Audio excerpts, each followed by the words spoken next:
Amazing facts India సమర్పించు దానియేలు మరియు ప్రకటన గ్రంథ ప్రవచనాలకు మిమ్మలను మన ప్రభువైన యేసు క్రీస్తు నామములో హృదయపూర్వకంగా ఆహ్వానిస్తున్నాము. మరొక ప్రాముఖ్యమైన అంశాన్ని మనం నేర్చుకోబోతున్నాము. ముందే గీయబడిన దేవుని నమూనా. ఏంటి ఈ నమూనా? ముందే దేవుడు ఏర్పాటు చేసి ప్లాన్ చేసి పెట్టారు. ఈ అంశం గురించి మనం తెలుసుకోవాల్సిన విషయములన్నీ కూడా బైబిల్ నుండి ఈ చిన్న పుస్తకంలో మీ కొరకు పొందుపరిచించాం. దీనిని పొందాలంటే, ఉచితంగా మీరు పొందాలంటే ఆ నెంబర్కి మీరు ఫోన్ చేస్తే ఈ పుస్తకాన్ని మీకు పంపించడానికి మేము ఎంతో సంతోషంగా ఉన్నాము. లేక ఆ వెబ్సైట్ని మీరు దర్శించండి. మీ చేతుల్లో ఈ పుస్తకాన్ని, ఎంతో ఇన్ఫర్మేషన్ కలిగిన ఈ పుస్తకాన్ని మీ చేతుల్లో పెట్టాలని మేము ఆశిస్తున్నాం. అంతా ఉచితంగా దేవుని కృపను బట్టి. ముందే గీయబడిన దేవుని నమూనా ఏంటో ప్రార్థన చేసుకుని మనం తెలుసుకుందాం. మహాపరిశుద్ధుడా, మీకే స్తుతులు స్తోత్రములు. ఈ పాఠము ద్వారా, ఈ విషయముల ద్వారా మాతో మాట్లాడమని మీ పరిశుద్ధాత్మను మాకు బోధకునిగా అనుగ్రహించి సంపూర్ణంగా మా హృదయాలను స్వాధీనం చేసుకుని మా మనోనేత్రములు తెరవమని మా ప్రభువును మీ ప్రియకుమారుడైన నజరుడైన యేసు క్రీస్తు నామములో అడిగి వేడుకొంచున్నాము తండ్రి, ఆమెన్. దేవుడు ఎప్పుడు కూడా అన్నీ కూడా క్రమముగా ముందే ఏర్పాటు చేసే దేవుడు మన దేవుడు. హల్లెలూయా. మన దేవుడు ఏ విషయంలో కంగారు పట్టం కానీ అధైర్యపట్టం కానీ మనం చూడట్లేదు. ఎంత చక్కటి నాయకుడిగా, సృష్టికర్తగా, విమోచకుడిగా మన దేవుడు ఉన్నాడో మనం తెలుసుకోవచ్చు. దేవుడు ఆయన బలమైన హస్తముతో ఇశ్రాయేలు ప్రజలను ఐగుప్తు దేశం యొక్క బానిసత్వము నుండి వారిని బయటకు తీసుకొని వచ్చారు. మోషే అనేకసార్లు అంటాడు, ఇది మానవునికి సాధ్యము కానిది, ఏ మానవునికి సాధ్యం కానిది. ఎందుకంటే ఆ టైంలో ఐగుప్తు చేతిలో నుండి, ఐగుప్తు యొక్క గుప్పిట్లో నుండి ప్రజలను బయటికి తీయడం అంటే అది మానవులుగా సాధ్యం కానిది. ఓన్లీ గాడ్, దేవునికి మాత్రమే అది సాధ్యము. దేవుడు ఆయన ప్రజలు ఐగుప్తు దేశంలో ఉన్న వారి బానిసత్వాన్ని చూసి, వారి కన్నీరును చూసి, వారి మొరను విని దేవుడు వారిని, ఐగుప్తీయులను శిక్షించి ఆయన ప్రజలను బయటకు తీసుకొని వచ్చారు. ఇశ్రాయేలు ప్రజలు చక్కగా వారిని ఎర్ర సముద్రము దాటించి దేవుడు వారిని బయటకు తీసుకుని వచ్చిన తర్వాత సీనాయి పర్వతము ఆ ప్రాంతంలో దేవుడు వారిని ఆ కొండల మధ్యన చక్కగా భద్రపరిచి, రాత్రి వేళ అగ్నిస్తంభంగా, పగటి వేళ మేఘస్తంభంగా వారిని కాచి కాపాడుతూ, ప్రతిరోజు వారికి భోజనం చేయడానికి మన్నా ఇస్తూ, ఇప్పుడు దేవుడు ఆయన 10 ఆజ్ఞలను అనుగ్రహించిన తర్వాత దేవుడు మోషేకి ఏమి తెలియచేశారో చూద్దాం. దేవుడు మోషేను ఏమి నిర్మించమని కోరెను మరియు ఎందుకు? ఏం చేయమని దేవుడు కోరారు? చాలా ప్రాముఖ్యమైన విషయాన్ని మనం తెలుసుకోబోతున్నాము. నిర్గమకాండము 25వ అధ్యాయము 8వ వచనము. దేవుడు అంటున్నారు, నేను వారి మధ్యలో నివసించినట్లు వారు నాకు పరిశుద్ధ స్థలమును లేక ప్రత్యక్ష గుడారమును నిర్మింపవలెను. దేవుని యొక్క ఉద్దేశం ఏంటి? ఈ మాటల ద్వారా దేవుని యొక్క స్వభావాన్ని నువ్వు గుర్తిస్తున్నావా ప్రియ సహోదరుడ, సహోదరి? ఏమంటున్నారు దేవుడు? నేను వారిలో నివసించినట్లు వారు నాకు పరిశుద్ధ స్థలమును నిర్మింపవలెను. అంటే దేవుని యొక్క ఆశ ఏంటి? ప్రతి తల్లి, ప్రతి తండ్రి కూడా వారి కుమారులు, కుమార్తెలు వారి కళ్ళ ముందు ఉండాలని ఆశపడతారు. పిల్లలందరూ కలిసి మాట్లాడుకుంటుంటే తల్లిదండ్రులు కూడా వారి మధ్యలో ఉండాలని మనకు ఆశ ఉండదా? మన సృష్టించిన మన దేవునికి అలాంటి ఆశ ఉండదా? దేవుడు అంటున్నారు, నేను వారి మధ్యలో నివసించాలి, మీ మధ్యలో నేను ఉండాలి. దేవుని ప్రజలు ఆ టైంలో ఆ అరణ్యం ప్రాంతంలో వారు డేరాల్లో, గుడారాల్లో జీవిస్తూ ఉంటే దేవుడు ఏమన్నారో తెలుసండి? నాకు కూడా ఒక గుడారాన్ని నిర్మించండి, నాకు కూడా ఒక గుడారాన్ని నిర్మించండి. అందరూ డేరాల్లో ఉంటే దేవుడు ఒక మంచి పెద్ద భవనాన్ని నిర్మించమని అడగలేదు. ఎందుకంటే దేవుడు ఎప్పుడైనా ఏది మనల్ని అడిగినా అది ఎప్పుడు మనం చేయగలిగిందే, మనకు సాధ్యమైందే దేవుడు మనల్ని అడుగుతారు. ప్రియులరా, ఎంత చక్కటి దేవుడు! మన బలహీనతలను అర్థం చేసుకున్న దేవుడు, మన పరిస్థితిని గ్రహించిన దేవుడు. వారి మధ్యలో నేను నివసించాలి కాబట్టి నాకు ఒక గుడారమును, ప్రత్యక్ష గుడారమును, ఒక పరిశుద్ధ స్థలమును నిర్మించమని దేవుడు మోషేకి సెలవిచ్చారు. తన ప్రజలు ప్రత్యక్ష గుడారము మరియు దాని సేవల నుండి ఏమి నేర్చుకోవాలని దేవుడు ఆశించాడు. దేవుని వాక్యం సెలవిస్తుంది 77వ కీర్తన 13వ వచనము. 77వ కీర్తన 13వ వచనములో, దేవా నీ మార్గము పరిశుద్ధమైనది. అంటే అసలు అర్థం ఏంటో తెలుసండి? దేవా నీ మార్గము పరిశుద్ధమైనది మరియు నీ మార్గము ప్రత్యక్ష గుడారము అందు ఉన్నది. అంటే ఏంటి ప్రియులరా? దేవుని దగ్గరికి చేరే మార్గము ఎక్కడుందో తెలుసా? దేవుని ఆలయంలో ఉన్నది. కొన్ని సంవత్సరాల కిందట మేము ఫిలిప్పీన్స్ దేశంలో ఉంటున్నప్పుడు మా కుమారుడు 4 సంవత్సరాల వయసు అప్పుడు ఒకసారి మేము మనీలా పట్టణానికి ఒక పెద్ద మీటింగ్కి వెళ్ళాం. ఆ మీటింగ్లో 5,000 మంది కంటే ప్రజలు ఉన్నారు. ఆ పెద్ద మీటింగ్లో మా చిన్న కుమారుడు 4 సంవత్సరాల వయసు ఈ బిడ్డ తప్పిపోయాడు. తప్పిపోయినప్పుడు మేము వెతుక్కుంటున్నాం. ఒక 10 నిమిషాలు నేను వెతికాను. మా స్నేహితులు అందరూ కూడా అన్ని వైపులు వెళ్ళి ఆ బిల్డింగ్లో వెతుకుతున్నారు.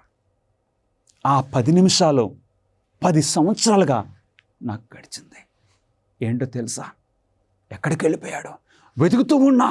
ఆ టైంలో ఏ గుంటలైనా పడిపోయాడా, ఎవరన్నా ఎత్తుకెళ్ళిపోయారా, మరలా నాకు కనపడతాడా లేదా అని నా హృదయము ఎంత బాధపడిందో నేను మీకు మాటల్లో చెప్పలేను. కానీ ఆ కుమారుడు ఆ తప్పిపోయిన స్థితిలో ఇప్పుడు తండ్రి దగ్గరికి ఎలా తిరిగి రావాలో తెలుసా? తెలీదు. కొంచెం సేపు అయిన తర్వాత నేను తప్పిపోయాను. కానీ తల్లిదండ్రులకు దగ్గరికి వెనక్కి రావడానికి ఆ బిడ్డకి దారి తెలుసా? తల్లిదండ్రుల ఫోన్ నంబర్ తెలుసా? లేదు ప్రియులరా. మానవుల పరిస్థితి కూడా అలాగే ఉంది. తప్పిపోయిన మానవులమైన మనము దేవుని దగ్గరికి ఎలా తిరిగి వస్తామో, ఎలా తిరిగి రావాలో మనకు ఒక దారి చూపించడానికి దేవుడు ఆ దారిని ఎక్కడ పెట్టారంటండి? దేవా నీ మార్గము పరిశుద్ధమైనది, ప్రత్యక్ష గుడారము నందున్నది. అంటే దేవుని దగ్గరికి చేరే ఆ మార్గము ఈ గుడారము చూపిస్తుంది. మనం ఎక్కడికైనా వెళ్ళాలంటే మనకు ఒక మ్యాప్ కావాలి. దేవుని దగ్గరికి చేరాలంటే, పాపములో పడిపోయిన మానవుడు మరలా దేవుని దగ్గరికి చేరాలంటే ఆ దారి ఏంటి? దేవుని ఆలయములో ఆ దారి మనకు కనపడుతుంది ప్రియులారా. చాలా అద్భుతమైన విషయాలని దేవుని గుడారం ద్వారా మనం నేర్చుకోవచ్చు. అంటే రక్షణ ప్రణాళిక దేవుని యొక్క గుడారమునందు. అందుగురించే దేవుడు మోషేకి తెలియచేశారు. ఈ విషయములన్నీ కూడా మోషే, నీ ఆలోచనల ప్రకారంగా కాదు, నీ ఉద్దేశాల ప్రకారంగా కాదు, నేను చూపించిన విధానంలో దీన్ని చేయాలి. మోషే ప్రత్యక్ష గుడార నిర్మాణానికి నమూనాలను ఎక్కడి నుండి పొందాడు? అవును, ఈ ప్రత్యక్ష గుడారమును నిర్మించడానికి ఆ డీటెయిల్స్, ఆ కొలతలు, ఆ నమూనాలు ఎక్కడి నుండి మోషే పొందాడు? దేవుని వాక్యం సెలవిస్తుంది. దేవుడే సెలవిచ్చారు. నిర్గమకాండము 25వ అధ్యాయము 40వ వచనంలో, కొండ మీద నీకు కనపరచబడిన వాటి రూపము చొప్పున వాటిని చేయుటకు జాగ్రత్త పడుము. మోషే, నీ ఆలోచనలు బట్టి కాదు, నీ ఉద్దేశాలు బట్టి కాదు, నేను నీకు చూపించి ఉన్నాను కదా, ఆ రూపం ప్రకారంగా, ఆ నమూనా ప్రకారంగా నీవు సమస్తము చేయాలి. దాని కొలతలు, దాని ఉపకరణములు, ఆ ఉపకరణములు ఏది ఎక్కడ ఉండాలి అంతా కూడా నేను నీకు చూపించిన విధానంగానే చేయటానికి జాగ్రత్త పడమని దేవుడు మోషేకి హెచ్చరిక చేశారు. అంటే దేవుడు నిర్మించమని చెప్పిన ఆ గుడారానికి అన్ని కొలతలు, ఉపకరణములు అన్నీ కూడా దేవుడు మోషేకి చాలా జాగ్రత్తగా చూపించారు. ఆవరణములో ఏ ఉపకరణములు ఉన్నవి? అవును ప్రియులరా, దేవుడు నిర్మించమని చెప్పిన ఆ గుడారము, ఆ పరిశుద్ధ స్థలానికి 3 భాగాలు ఉన్నాయి. మొట్టమొదటిది ఆవరణము, రెండవది పరిశుద్ధ స్థలము, మూడవది అతి పరిశుద్ధ స్థలము. ఇప్పుడు మొట్టమొదటి భాగమైన ఆవరణానికి వెళ్ళి చూద్దాం. ఆవరణములో ఏమి ఉపకరణములు ఉన్నవి? నిర్గమకాండము 29వ అధ్యాయము 18వ వచనములో, బలిపీఠం మీద ఆ పొట్టేలంతయు దహింపవలెను, అది యెహోవాకు దహన బలి. మొట్టమొదటి ఉపకరణము ఏంటో తెలుసండి? దహన బలి పీఠము. ఆ దహన బలి పీఠం మీద వారు ప్రతిరోజు కూడా అర్పణలు, ఆ బలి పశువులను అక్కడ దేవునికి అర్పించేవారు. దహన బలిపీఠము మొట్టమొదటి ఉపకరణము. ఇది ఆవరణంలో మనకు కనపడుతుంది. అటు తర్వాత ఈ మొట్టమొదటి ఈ దహన బలిపీఠాన్ని మనం దాటి ఇంకొంచెం ముందుకు వెళ్తే ఏం కనపడుతుందో తెలుసండి?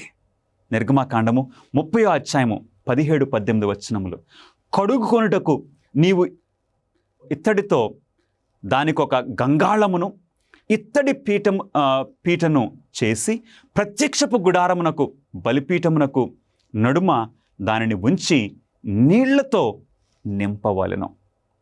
గమనిస్తున్నారా ప్రియులరా? ఇప్పుడు రెండవ ఉపకరణం ఏంటి? ఇత్తడి గంగాళము. అంటే ఎందుకు ఇత్తడి గంగాళము? అందులో ఏముంటుంది? నీళ్లు ఉండేవి. ఎందుకంటే యాజకులు ఆ పరిశుద్ధ స్థలంలోనికి వెళ్ళకముందు వారు చేతులు, పాదములు కడుక్కోవలసి ఉంటుంది. ఎందుకంటే దహన బలిపీఠం దగ్గర గొర్రెపిల్లను వధించేవారు. ఆ బలి పశువులను వధించి వాటిని దహించేవారు. ఇప్పుడు దేవాలయంలోనికి వెళ్ళవలసి వచ్చినప్పుడు వారి చేతుల్ని, పాదాలని శుభ్రంగా కడుక్కోవాలి. ఆ ఇత్తడి గంగాళములో నీళ్లుండేవి. గమనిస్తున్నారా ప్రియులరా? మొట్టమొదటి ఉపకరణం ఏంటండి? దహన బలిపీఠము. రెండవ ఉపకరణం ఏంటి? గంగాళము. దహన బలిపీఠము దేనికి గుర్తుగా ఉందో తెలుసా? మన ప్రభువైన యేసుక్రీస్తు వారి యొక్క శిలువ మరణానికి. అవును, ప్రభువైన యేసుక్రీస్తు వారు శిలువపై నీ కొరకు, నా కొరకు మరణించారు, ఒక బలి పశువుగా. అవును ప్రియులరా, దేవాలయం దగ్గరికి నీవు నేను వచ్చినప్పుడు మొట్టమొదటిగా మనకు కనపడేది ఏంటో తెలుసా? ఆ దహన బలిపీఠమా. ఆ దహన బలిపీఠం మీద అలా చూస్తే ఆ బలి పశువు వధింపబడి అది దహించబడుచు ఉంటుంది. అంటే యేసుక్రీస్తు వారి యొక్క శిలువ మరణము మనకు జ్ఞాపకం వస్తుంది. ప్రభువైన యేసుక్రీస్తు వారు ఏమన్నారు? నేనే మార్గము, సత్యము, జీవమునై ఉన్నాను. ప్రభువైన యేసుక్రీస్తు వారు సెలవిచ్చారు, నా ద్వారా తప్ప తండ్రి యొద్దకు ఎవ్వరు కూడా రాలేరు. అంటే ఒక పాపి తండ్రి దగ్గరకు రావాలంటే ఎవరి ద్వారా? యేసుక్రీస్తు ద్వారా. అందుగురించే ఈ దేవాలయం దగ్గరకు, అంటే దేవుని దగ్గరికి మనం రావడానికి ఇష్టపడినప్పుడు మనల్ని మొట్టమొదటిగా కలుసుకునేది ఎవరో తెలుసా? మన ప్రభువైన యేసుక్రీస్తు వారు. ఆ దహన బలిపీఠము మన ప్రభువైన యేసుక్రీస్తు వారి యొక్క ఆ శిలువ మరణానికి గుర్తుగా ఉంటుంది. ఇప్పుడు రెండో ఉపకరణము ఆ గంగాళము. ప్రియులరా, పరిశుద్ధ స్థలములో ఏ 3 ఉపకరణములు వస్తువులు ఉన్నవే? ఇప్పుడు ఆవరణము నుండి మనం లోపలికి పరిశుద్ధ స్థలంలోకి వెళ్ళినప్పుడు ఆ పరిశుద్ధ స్థలంలో 3 ఉపకరణములు ఉన్నవే. మొట్టమొదటిది, సన్నిధి బల్ల మీద నీలి బట్టను పరిచి దాని మీద గిన్నెలను, ధూపార్తులను, పాత్రలను, అర్పణ పాత్రలను ఉంచవలెను. నిత్యముగా ఉంచవలసిన రొట్టెలను దాని మీద ఉండవలెను. ఇప్పుడు పరిశుద్ధ స్థలంలోకి వెళ్ళగానే ఆ దక్షిణ వైపున మనకు కనపడేది ఆ సముఖపు సన్నిధి రొట్టెల బల్ల. అంటే ఆ బల్ల మీద 12 రొట్టెలు పెట్టేవారు. ఈ 12 రొట్టెలు దేవునికి 12 గోత్రములకి సూచనగా ఉన్నవి. అంటే ఈ 12 రొట్టెలు పరిశుద్ధ స్థలములో ఉండటం వలన దాని అర్థం ఏంటో తెలుసా? దేవుడు ఎల్లప్పుడూ కూడా ఈ 12 గోత్రముల ఇశ్రాయేలు ప్రజలను ఎల్లప్పుడూ దేవుని సన్నిధిలో వారు జీవిస్తున్నారు. దేవుడే వారిని పోషిస్తున్నారు, దేవుడే వారిని కాపాడుతున్నారన్న ఆ విషయము వారికి జ్ఞాపకము చేసేది. తర్వాత ఇంకొక ప్రక్క దక్షిణ వైపున మనం చూస్తే, నీవు అహరోనుతో నీవు దీపములను వెలిగించినప్పుడు ఆ 7 దీపముల వెలుగు దీపవృక్షమునకు ముందు పడినట్లు వాటిని వెలిగింపవలనని చెప్పమనెను. అవును, ఇంకొక ఉపకరణం ఏంటండి పరిశుద్ధ స్థలములో? సన్నిధి బల్ల లేక సముఖపు రొట్టెల బల్ల. రెండవది దీపవృక్షము. మేలిమి బంగారముతో చక్కగా మంచి ఆ యొక్క నకిషి పనిగా దేవుడు చేయించారు. ఆ దీపవృక్షము చాలా అందంగా ఉండేది. అందులో ఒలీవ నూనెతో ఆ దీపాలని వెలిగించేవారు. దీపవృక్షము. అటు తర్వాత ఇక 3వ ఉపకరణము పరిశుద్ధ స్థలములో మొట్టమొదటిది ఆ సన్నిధి రొట్టెల బల్ల, తర్వాత దీపవృక్షము. ఇప్పుడు 3వది ధూపవేదిక. మరియు ధూపము వేయుటకు నీవు ఒక వేదికను చేయవలను, తుమ్మకర్రతో దాన్ని చేయవలను. ఇక యాజకులు వచ్చి అక్కడ ధూపము వేసేవారు. ఇది పరిశుద్ధుల ప్రార్థనలకు గుర్తుగా ఉంటుంది. ప్రియులారా, ఎంత అద్భుతంగా దేవుడు ఏ ఉపకరణము ఎక్కడ ఉండాలి, ఆ కొలతలు అన్నీ కూడా దేవుడే ఏర్పాటు చేశారు. 6వ ప్రశ్న, ఏ ప్రత్యేక వస్తువు అతి పరిశుద్ధ స్థలములో ఉన్నది? ఇప్పుడు మనము ఆవరణమును చూసాము, దహన బలిపీఠము, తర్వాత గంగాళము చూసాము. అటు నుండి పరిశుద్ధ స్థలంలోనికి వచ్చాము. పరిశుద్ధ స్థలంలో సన్నిధి రొట్టెల బల్ల, తర్వాత దీపవృక్షము, అటు తర్వాత దహన ధూప వేదికను మనం చూసాము. ఇప్పుడు పరిశుద్ధ స్థలమును దాటి ఇప్పుడు లోపలికి 3వ భాగము అతి పరిశుద్ధ స్థలానికి మనం వెళుతున్నాము. అతి పరిశుద్ధ స్థలములో ఒకే ఒక్క ఉపకరణము ఉన్నది, చాలా ప్రత్యేకమైన వస్తువు. అదేంటో దేవుని వాక్యం సెలవిస్తుంది. నిర్గమాకాండము 26వ అధ్యాయము 34వ వచనములో, అతి పరిశుద్ధ స్థలములో సాక్ష్యపు మందసము మీద కరుణాపీఠము ఉంచవలెను. వావ్! అతి పరిశుద్ధ స్థలములో అక్కడ మందసము దేవుడు ఏర్పాటు చేశారు. ఆ మందసము పైన 2 దూతలు వారి యొక్క ముఖములు క్రిందకి చూస్తున్నట్లు, వారికి రెక్కలు, ఒక రెక్క పైకి ఒక రెక్క క్రిందకు ఉన్నట్లు కనపడుతుంది. ఆ 2 దూతల మధ్యలో ఏముందండి? కరుణాపీఠము ఉంచవలెను. కరుణాపీఠం అంటే దేవుని యొక్క సింహాసనానికి గుర్తుగా ఉంది. ఆ 2 దూతల మధ్యన అంటే దేవుని సింహాసనానికి ఇరువైపులా 2 కెరూబులు ఉన్నట్లు మనం గమనిస్తూ ఉన్నాము. ఆ కెరూబులు అలా క్రిందికి చూస్తున్నారు. ఆ కరుణాపీఠము మీదకి వారు చూస్తూ ఉన్నారు. ఎందుకు అలా చూస్తున్నారు తెలుసా? వారు ఆశ్చర్యపోతున్నారు. దేని గురించి వారు ఆశ్చర్యపోతున్నారు? దేవుడు మానవుల పట్ల ఎంత ప్రేమ, ఈ దేవాతి దేవునికి ఈ మానవుల పట్ల ఎంత ప్రేమ దేవుడు చూపిస్తున్నారు అనే ఆ ఆశ్చర్యాన్ని ఆ 2 దూతలు, ఆ 2 కెరూబులు, ఆ 2 దూతలు మాత్రమే కాదు, పరలోకములో ఉన్న దూతలందరూ కూడా మానవునికి దేవునికి మధ్యనున్న ఈ ప్రేమ, ఈ సంబంధాన్ని చూసి ఆశ్చర్యపోతున్నట్లు మనం గమనిస్తున్నాము. ఇప్పుడు మందసము లోపల ఏమున్నది? అతి పరిశుద్ధ స్థలములో ఉన్న ఆ ఒక్క ప్రత్యేకమైన వస్తువు ఆ మందసము. ఆ మందసము ఒక పెట్టెలాగా ఉన్నది. ఆ మందసములో లోపల ఏమున్నదో చూడాలని మీకు ఆశగా ఉన్నదా ప్రియులరా? ఏమున్నదో తెలుసా?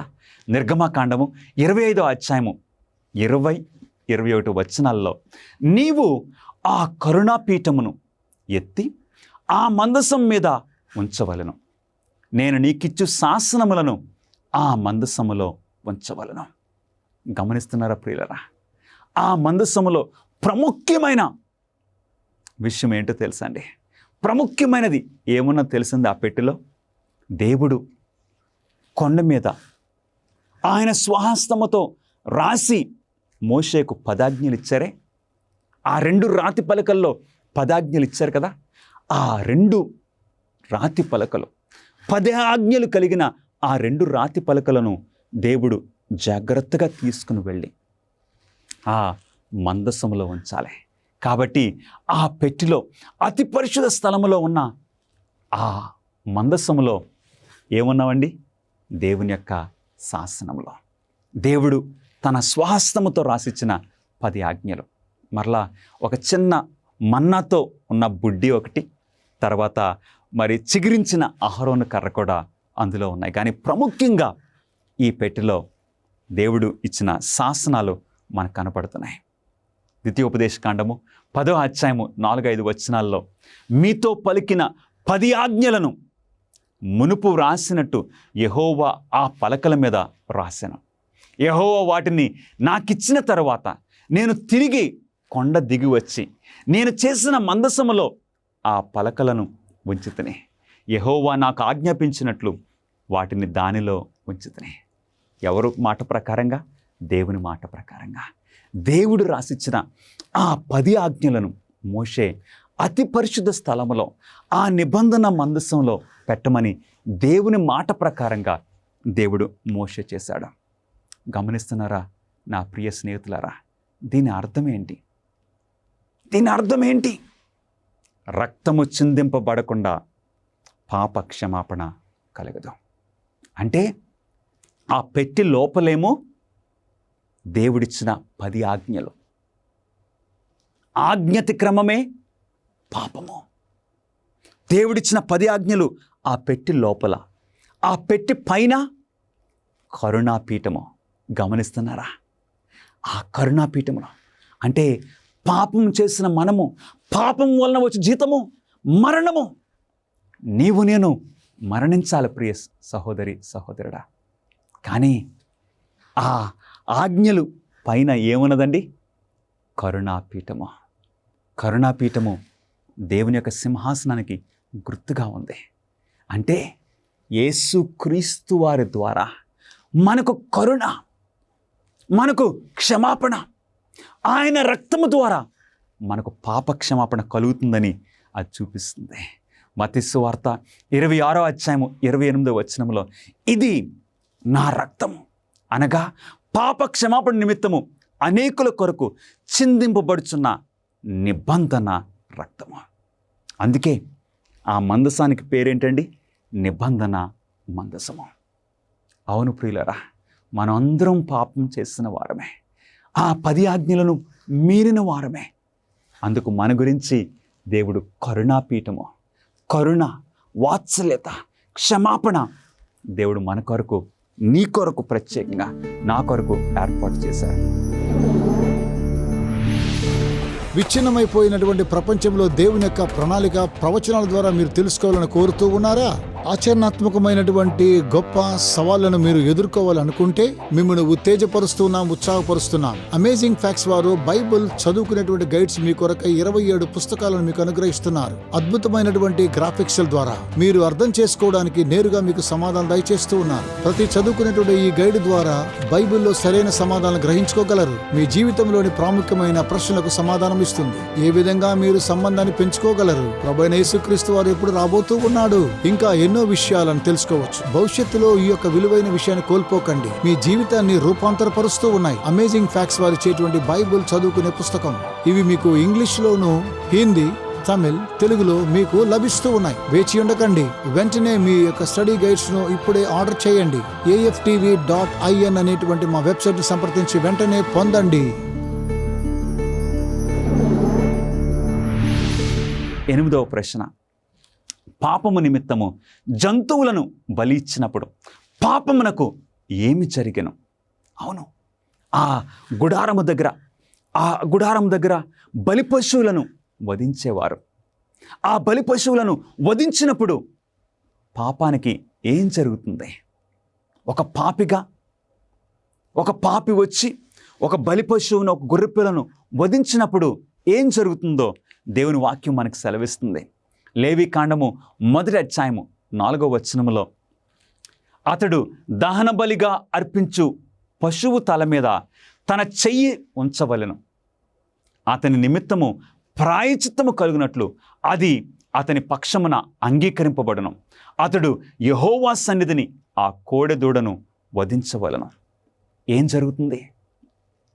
ఒక వ్యక్తి పాపం చేసినప్పుడు ఒక బలి పశువుని తీసుకొని రావాలి. ఆ బలి పశువుని తీసుకొని వచ్చి దేవాలయం దగ్గర తీసుకొని రావాలి. ఆ బలి పశువు మీద చేతులు ఉంచి తన పాపాన్ని ఒప్పుకోవాలి.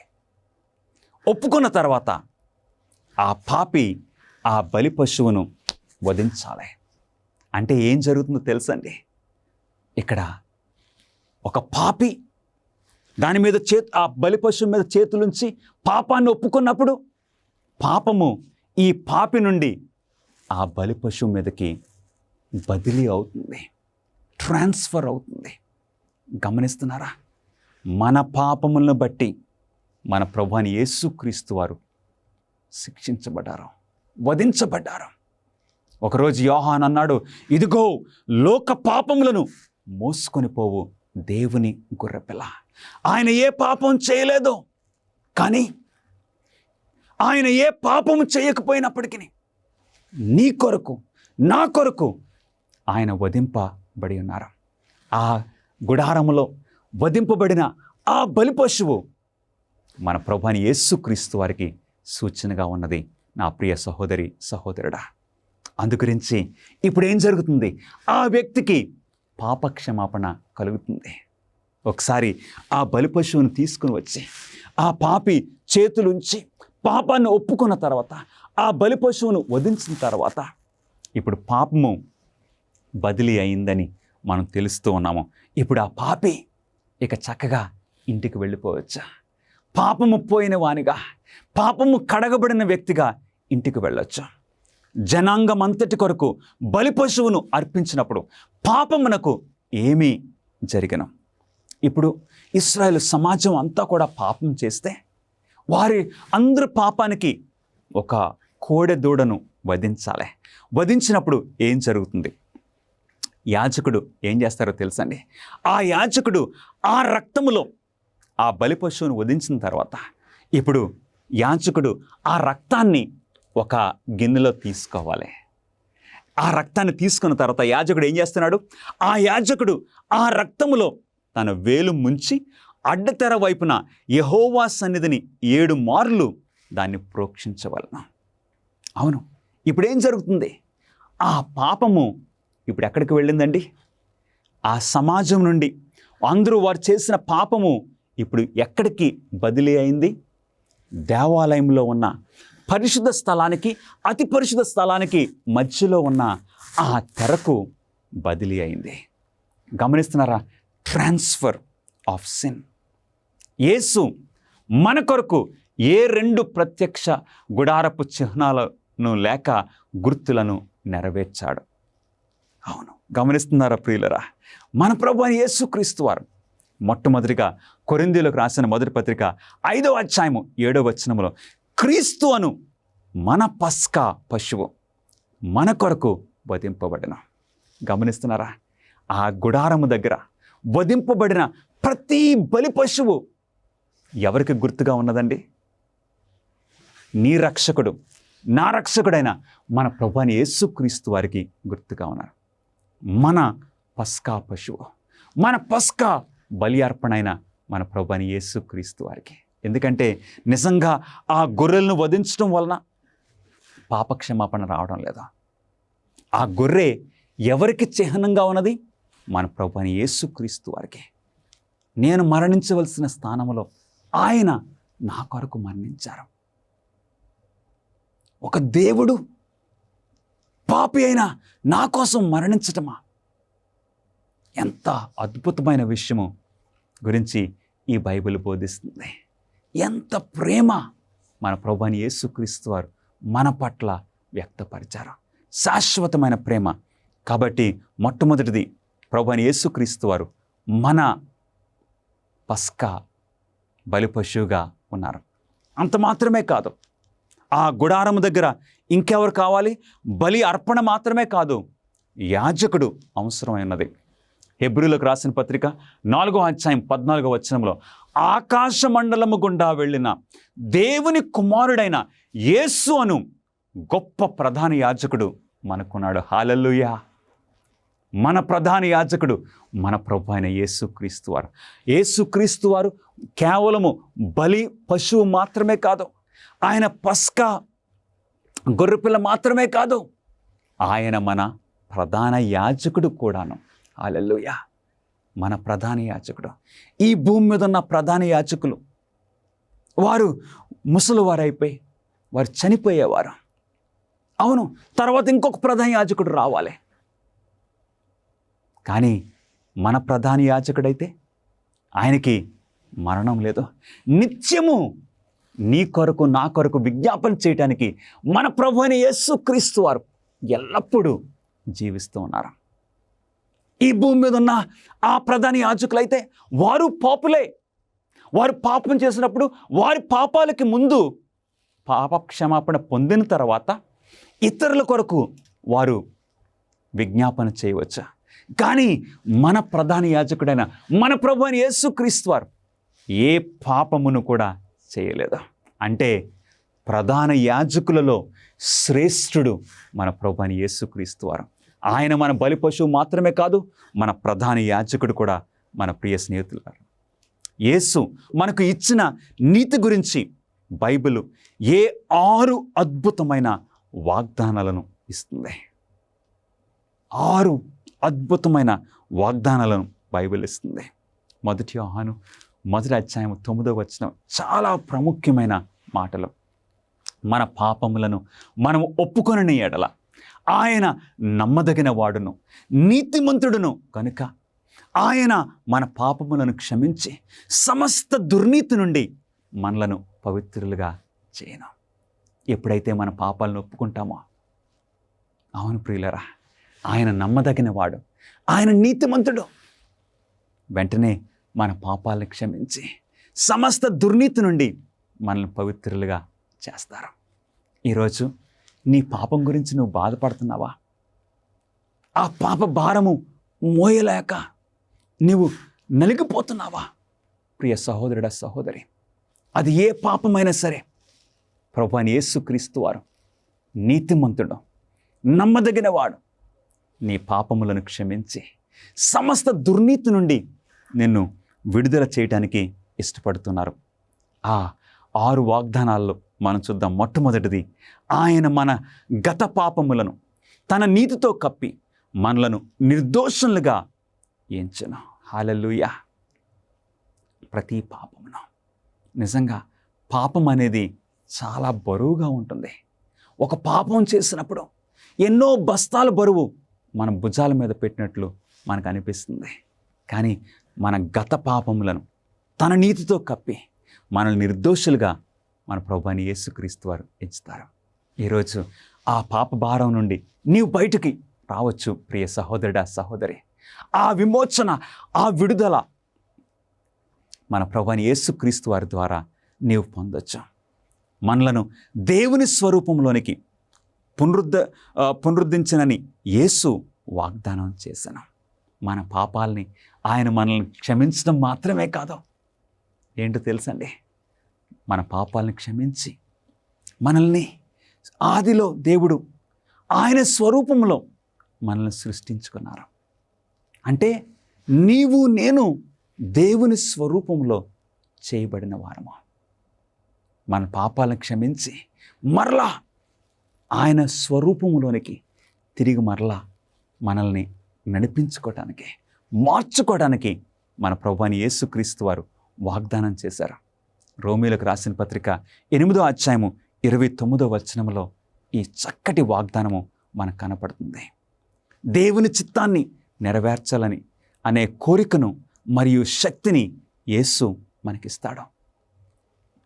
మనము మన ఆదిమ తల్లిదండ్రులు పాపం చేసినప్పుడు ఏం జరిగింది? ఒక్కసారి మన ఆదిమ తల్లిదండ్రులు పాపం చేసిన తర్వాత ఇక దేవుణ్ణి చూడాలి అన్న ఆలోచన వారికి కలగట్లేదు. అందుకే ఆదామవ్వలు పాపం చేసిన తర్వాత దేవుని నుండి వారు పారిపోయారు.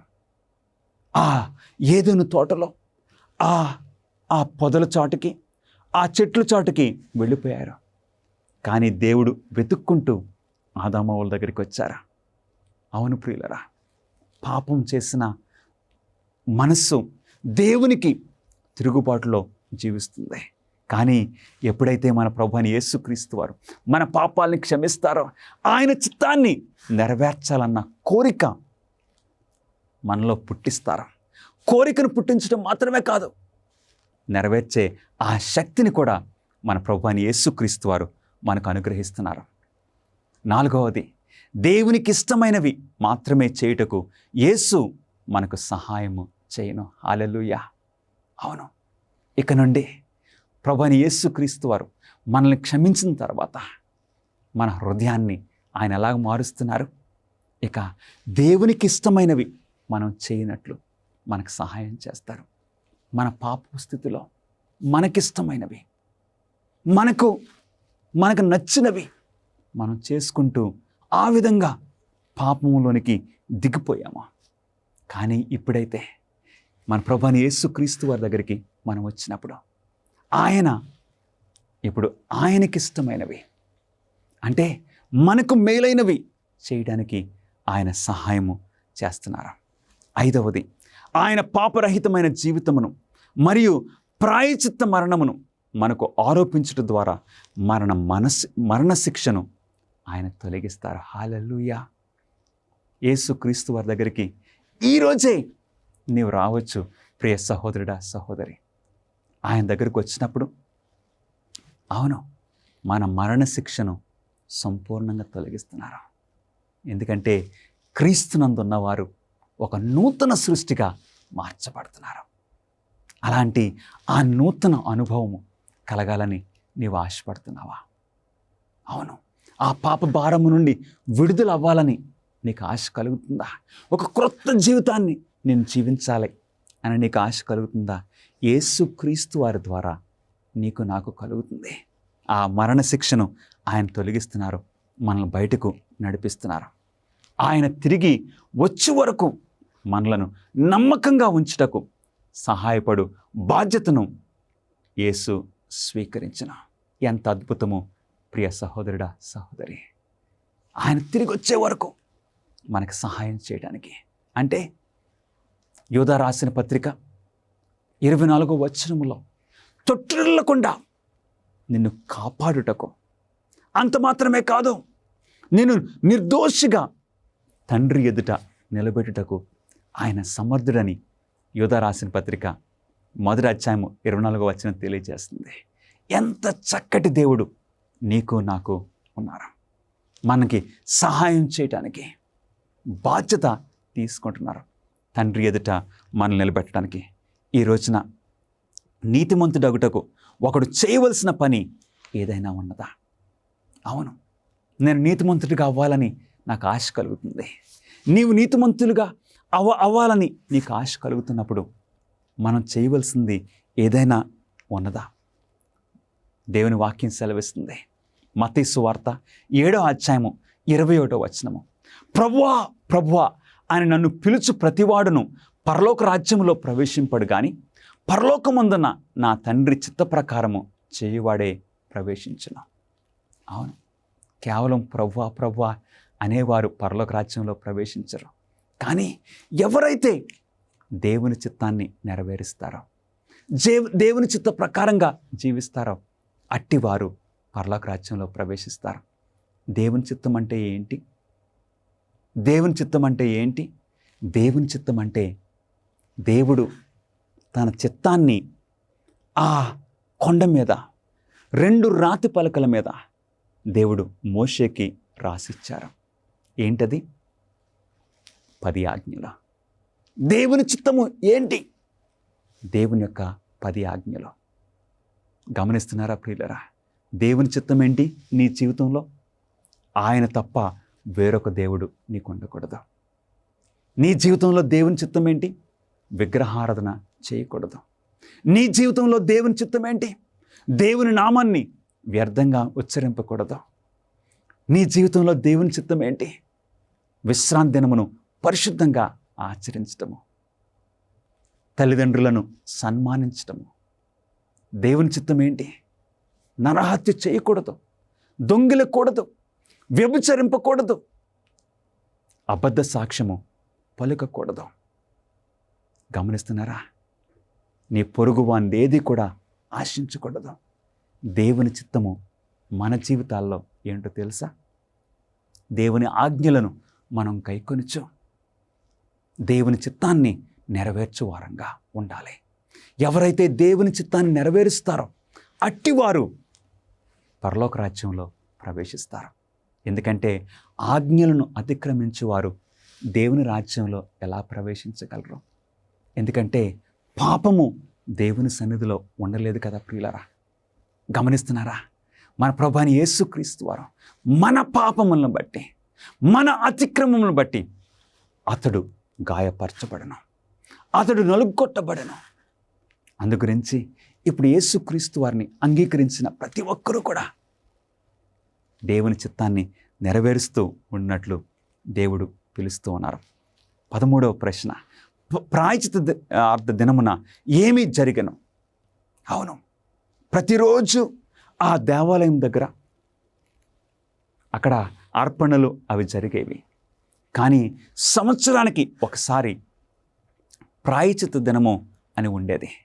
ఆ ప్రాయశ్చిత్త దినమున ఏం జరిగేది? లేవికాండము 16వ అధ్యాయము 30వ వచనము, ఏలయనగా మీరు యెహోవా సన్నిధిని మీ సమస్త పాపముల నుండి పవిత్రులగునట్లు ఆ దినమున మిమ్ము పవిత్రపరచునట్టు మీ నిమిత్తము యాజకుడి చేత ప్రాయశ్చిత్తము చేయబడను. అంటే సంవత్సరానికి ఒకసారి ప్రధాన యాజకుడు మాత్రమే అతి పరిశుద్ధ స్థలంలోనికి ప్రవేశించడానికి అవకాశం ఉంటుంది. సంవత్సరానికి ఒక్కసారి మాత్రమే ప్రధాన యాజకుడు మాత్రమే అతి పరిశుద్ధ స్థలంలోనికి ప్రవేశించాలి. అది ఎప్పుడు? పాప ప్రాయశ్చిత్త దినమున. అది ప్రతి సంవత్సరము 7వ నెల 10వ దినమున వచ్చేది. అప్పుడు ఇక ఇశ్రాయేలుల సమస్త పాపములు నుండి ఇక వారు పవిత్రపరచునట్లు దేవుడు ఆ ప్రాయశ్చిత్త దినమును ఏర్పాటు చేశారు. గమనిస్తున్నారా? పురాతన ప్రాయచిత్తార్థ దినము భవిష్యత్తులో జరగబో పరలోకపు ఆలయ పవిత్రీకరణను సూచించినదా? అవును. ఆ సంవత్సరానికి ఒకసారి వచ్చే ఆ పాపపు ప్రాయచిత్త దినము దేనికి గుర్తుగా ఉందో తెలుసా? దేవుని వాక్యం సెలవిస్తుంది. హెబ్రీయులకు రాసిన పత్రిక 9వ అధ్యాయము 23వ వచనంలో, పరలోకముందున్న వాటిని పోలిన వస్తువులు ఇట్టి బలుల వలన శుద్ధి చేయబడవలసి ఉండెను, కానీ పరలోక సంబంధమైనవి వీటికంటే శ్రేష్టమైన బలుల వలన శుద్ధి చేయబడవలసి ఉండెను. ఈ భూమి మీద సంవత్సరానికి ఒకసారి 7వ నెల 10వ దినమున ఆ దేవాలయం యొక్క పవిత్రత దినముగా దేవుడు ఏర్పాటు చేశారు. ఆ రోజున ప్రత్యేకంగా దేవుని గొర్రె పిల్లని, ఒక దేవుని మేకని, ఆ పశువును, ఆ బలి పశువును వధించి, ఆ వధించడం ద్వారా దేవాలయము శుద్ధీకరణ చేయబడేది. అలాగే లోక పాపములన్నిటినీ కూడా మరి మానవులంగా మనందరం చేసిన పాపాల నుండి మనల్ని శుద్ధీకరించడానికి మన ప్రభువైన యేసుక్రీస్తు వారు పరలోకంలో ఆయన పరలోకపు గుడారమును పరిశుద్ధపరుస్తున్నారు.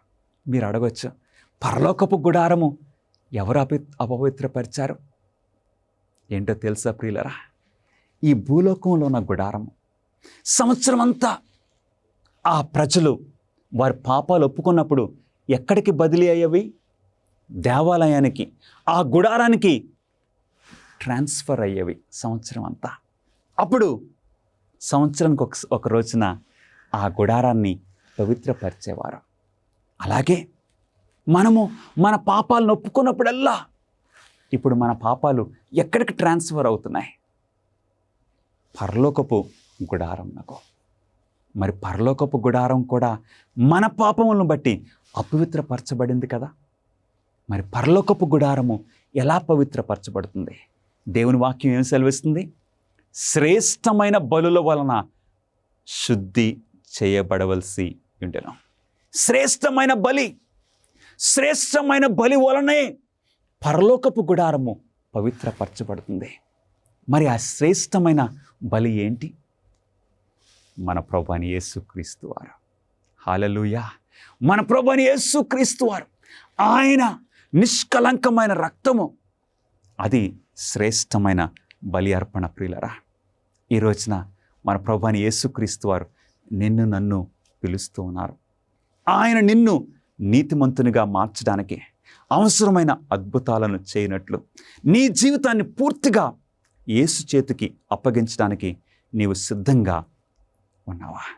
ఈరోజు మన ప్రభువైన యేసుక్రీస్తు వారు, మన రక్షకుడు, మన ప్రభువు నిన్ను నన్ను పిలుస్తూ ఉన్నారు. నా కుమారుడా, నీ స్థానంలో నేను మరణించి ఉన్నాను. నా కుమార్తె, నీ స్థానములో నా ప్రాణాన్ని అర్పించాను. మరి మనం ఏం చేయాలి? ఇప్పుడు ఆయనను రక్షకుడిగా మనం స్వీకరించినప్పుడు ఏమవుతుంది? మనం పొందవలసిన శిక్ష ఆయన పొంది ఉన్నారు. కాబట్టి మనకి విమోచన, మనకి విడుదల, క్రీస్తునందు మనకి రక్షణ. ఎంత గొప్ప విషయమో! ఇట్టి భాగ్యమును మరలా నీతిమంతులంగా నీవు నేను అవ్వడానికి అవకాశం ఉన్నది. క్రీస్తు ద్వారా మాత్రమే, ఆయన నామమును మాత్రమే రక్షణ ఉన్నది. ఈరోజు అట్టి రక్షణ నీవు పొందడానికి ఇష్టపడుతున్నావా ప్రియ సహోదరి, సహోదరుడా? క్రీస్తుకును నిన్ను వేరు చేసే ఆ పాపం ఏంటి? ఈరోజు ఆ పాపాన్ని ఒప్పుకొని, ఆ పాప పరిస్థితిని ఒప్పుకొని, క్రీస్తు ద్వారా నీవు నీతిమంతురాలుగా అవడానికి నీకు కృప యేసుక్రీస్తు వారు అనుగ్రహించడానికి ఇష్టపడుతూ ఉన్నారు. అట్టి కృపను స్వీకరించడానికి నీవు ఇష్టపడుతున్నావా? ఈరోజు ప్రార్థన చేసుకుందాం. మహాపరిశుద్ధుడైన మా తండ్రి, మా నిమిత్తము మాతో నివసించడానికి మీరు ఇష్టపడుచున్నందుకు మీకు స్తోత్రములు. మోషే ద్వారా ఒక చక్కటి గుడారమును, పరిశుద్ధ స్థలమును నిర్మించమని చెప్పిన గొప్ప దేవ, ప్రేమగల తండ్రి, మీకు స్తుతులు స్తోత్రములు. మా పాపముల నిమిత్తము ఒక రక్షణ ప్రణాళికను మీ ప్రియకుమారుని ద్వారా మీరు ఏర్పాటు చేసి మాకు బయలుపరిచినందుకు మీకు స్తుతులు స్తోత్రములు చెల్లించుకుంటున్నాము. మరలా మేము పవిత్రులంగా అయ్యే ఈ భాగ్యము కొరకు మీకు స్తోత్రములు. ఈరోజు మా పాపములు క్షమించి మీ రాజ్యమునకు వారసులుగా మమ్మల్ని ముద్రించుకోమని మా ప్రభువును మీ ప్రియకుమారుడైన నజరుడైన యేసుక్రీస్తు నామములో అడిగి వేడుకొంచున్నాం తండ్రి, ఆమేన్. మా ప్రార్థనా బృందము మీ ప్రత్యేక ప్రార్థనా విన్నపాలను స్వీకరించి మీకోసం ప్రార్థన చేయడానికి సిద్ధంగా ఉన్నాము. దయచేసి స్క్రీన్ మీద కనిపించే ఫోన్ నెంబర్కి కాల్ చేయడానికి ఆలస్యం చేయకండి. లేక మీ ప్రార్థనా విన్నపములను prayer@aftv.in అనే అడ్రస్కు ఈమెయిల్ చేయమని కోరుచున్నాను.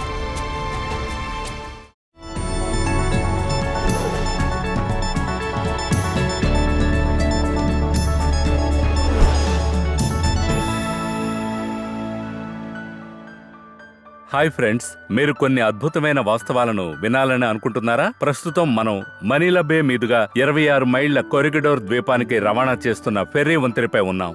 ఇది సెకండ్ వరల్డ్ వార్ సమయంలో పసిఫిక్ తుఫాను యొక్క కన్ను. రెండవ ప్రపంచ యుద్ధానికి ముందు సంవత్సరాలలో మనీలాను ఆక్రమణ సైన్యం నుండి రక్షించడానికి యునైటెడ్ స్టేట్స్ ఈ ద్వీపాన్ని బలోపేతం చేయడానికి $200 మిలియన్ పైగా పెట్టుబడి పెట్టింది. ఇక్కడ కొరిగిడోర్లో పోరాటం ఎంత తీవ్రంగా ఉందో తెలుసుకోవడానికి మీరు చేయాల్సిందల్లా ఒకప్పుడు అమెరికన్ మరియు ఫిలిపినో సైనికులకు ఆశ్రయం కల్పించిన ఈ బాంబు దాడులకు గురైన సైనిక స్థావరాలను చూడడం. ఈ భవనం 1915లో తుఫానును తట్టుకునేంత బలంగా నిర్మించబడింది. కానీ డిసెంబర్ 1941లో ఇది జపనీస్ బాంబులకు మొదటి లక్ష్యం. సెకండ్ వరల్డ్ వార్ టైంలో పసిఫిక్ యుద్ధంలో అత్యంత భయంకరమైన పోరాటానికి సంబంధించిన కొన్ని దృశ్యాలివి. కొరిగిడోర్ తుఫాను యొక్క వాస్తవ కన్నని చెప్తారు. జపనీయులకు వ్యతిరేకంగా పోరాడిన తర్వాత ఉత్తర అమెరికాలోని నాయకులు జనరల్ డగ్లస్ మ్యాక్ ఆర్థర్కు జనరల్ జోనథన్ ని ఇక్కడ దళాలకు బాధ్యత వహించి ఆస్ట్రేలియాకు వెళ్లాలని చెప్పారు. నేను ఒకసారి ఫిలిప్పీన్ దేశ ప్రజలతో చెప్పాను, నేను తిరిగి వస్తానని. ఈ రాత్రి వేళ నేను మళ్ళీ అవే మాటలు చెప్తాను,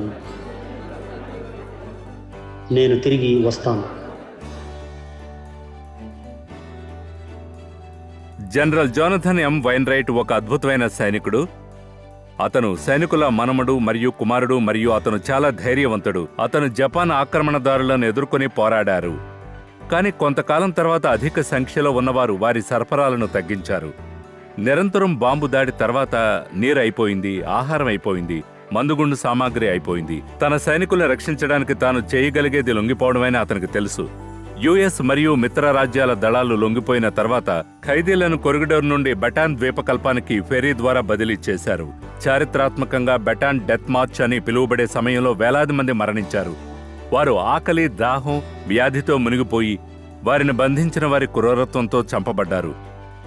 క్రూరమైన బెటాన్ మరణ కవాతు తర్వాత వెయిన్రైట్ను ఒక యుద్ధ శిబిరం జైలు నుంచి మరొక జైలుకు బదిలీ చేశారు. చివరికి జపాన్ల రక్షణలో ఉన్న చైనాలోని మంచూరియాలో ముగించాడు. అక్కడ అతను తన మనుషుల అన్ని గోప్యతలను భరించాడు. వారి ఆకలితో అలమటించారు, వారిని క్రూరంగా హింసించారు. ఈ భయంకరమైన పరిస్థితులను భరించిన తర్వాత చివరికి అమెరికన్లు హిరోషిమా మరియు నాగసాకిపై బాంబును పడేశారని మరియు జపనీయులు బేషరతుగా లొంగిపోతారని POW శిబిరానికి సమాచారం చేరుకుంది. అతను తన పూర్తి 6 అడుగుల 2 అంగుళాల వరకు నిలబడ్డాడని వెయిన్రైట్ విన్న వెంటనే అతను POW శిబిరం వార్డెన్ కమోడోర్ కార్యాలయంలోకి వెళ్లాడు. అతను ఇలా అన్నాడు, నా commander in chief me commander in chief ని ఓడించాడు, నేనిప్పుడు బాధ్యత వహిస్తున్నాను. ఆ క్షణం నుంచి అతను POW శిబిరం చుట్టూ జరిగిన ప్రతి దానికి బాధ్యత వహించాడు. అతను తన కమాండర్ మాటను విశ్వసించాడు, ఎందుకంటే అతను విజయాన్ని విశ్వసించాడు. అతను విజయాన్ని ప్రకటించాడు, అది నిజమైంది. స్నేహితులారా, దేవుని వాక్యంలో మనకు అదే రకమైన వాగ్దానం లభించిందని మీకు తెలుసు. యేసు విజయం కారణంగా ఆయన దెయ్యాన్ని ఓడించాడని మనకు తెలుసు. ఆయన వాక్యంలోని వాగ్దానాలను క్లెయిమ్ చేయాలి. శత్రువుచే క్రూరంగా ఉండకూడదు. మీరు పాప జీవితాలను గడపాల్సిన అవసరం లేదు. 1 కొరింథీయులకు 15:57. మన ప్రభు అయిన యేసుక్రీస్తు ద్వారా మనకు విజయాన్ని అందించిన దేవునికి కృతజ్ఞతలు. కాబట్టి ఈ రోజు ఆ విజయాన్ని పొందండి.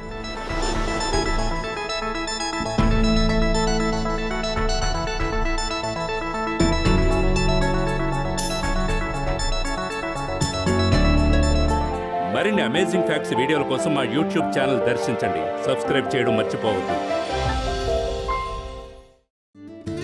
సరదాగా చదవటం చేయటం లాంటివి మీకు ఇష్టమా? అమేజింగ్ ఫ్యాక్ట్స్ నుండి అమేజింగ్ అడ్వెంచర్ బైబిల్ గైడ్స్ చాలా సరదాగా ఉంటాయి.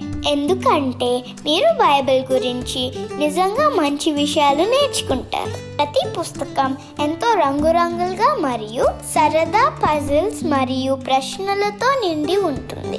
ఘట సర్పమును చంపుట, ఏకైక రక్షణ పడవ, సముద్రము గుండా ప్రయాణము మరియు సమాధుల మధ్య నుండి కేకలు వంటి 10 అద్భుతమైన ఈ పాఠాలు మిమ్మల్ని సాహసవంతమైన ప్రయాణానికి తీసుకువెళ్తాయి. నేను చాలా నేర్చుకున్నాను. ఇది ఇంగ్లీష్లో మాత్రమే అందుబాటులో ఉంటాయి. ఈ రోజే మీ తల్లిదండ్రులకు ఈ పూర్తి సెట్ ఆర్డర్ చేయమని చెప్పండి. క్రీస్తు తిరిగి వచ్చినప్పుడు ఎలా ఉంటుందో మీరు ఎప్పుడైనా ఆలోచించారా? అమేజింగ్ ఫ్యాక్ట్స్ తో సౌందర్యమైన దృశ్యాంతాలతో నుండిన 50 పేజీల మ్యాగజైన్ మీకు అందిస్తున్నాం. తిరిగి త్వరగా రానున్న ఆయన రెండవ రాకడ గురించి, ప్రధాన అంశాల గురించి పుస్తకం మాట్లాడుతుంది. రహస్య రాకడ లేదా రహస్యంగా కొనిపోవడం అంటే ఏమిటి? ఈ పుస్తకం తీర్పు గురించి, 144,000 మంది గురించి, వారు ఎవరు, ఇది 1000 ఏళ్ల గురించి నూతనం చేయబడిన భూమి గురించి మాట్లాడుతుంది. ఈ పుస్తకంలో చక్కగా పొందుపరచబడ్డాయి. మీరు చదివి ధ్యానించి మీ స్నేహితులకు కూడా పంపండి. ఈ రోజే మీ కాపీని ఆర్డర్ చేయడానికి దర్శించండి bookstore.aftv.in. ఈ ప్రసంగాలు మీ మనసులో ప్రశ్నలను తలెత్తేలా చేశాయా? మీకేమైనా బైబిల్ ప్రశ్నలు ఉన్నట్లయితే వాటికి సమాధానం ఇవ్వడానికి మేము సంతోషిస్తాము. దయచేసి స్క్రీన్ మీద కనిపించే ఫోన్ నంబర్కి కాల్ చేయడానికి ఆలస్యం చేయకండి. లేదా మీకున్న ప్రశ్నలను info@aftv.in అనే అడ్రస్కు ఈమెయిల్ చేయమని మిమ్మల్ని కోరుచూ ఉన్నాను. మీరు ఈ వాక్యాన్ని ధ్యానిస్తూ ఉన్నప్పుడు దేవుడు మిమ్మలను దీవించునుగాక. గత 50 సంవత్సరాలుగా అమేజింగ్ ఫ్యాక్ట్స్ వారు బైబిల్ సత్యాలను ప్రపంచవ్యాప్తంగా ప్రకటిస్తూ ఉన్నారు. యేసుక్రీస్తు వారు సెలవిచ్చిన మేరకు ప్రతి రాజ్యానికి సువార్త ప్రకటిస్తున్నాం. రాజులకు, ఆయా భాషలు మాట్లాడే వారికి, మీరు మా కోసం చేసే ప్రార్థనలకు, సహకారానికి వందనాలు తెలియజేస్తున్నాం.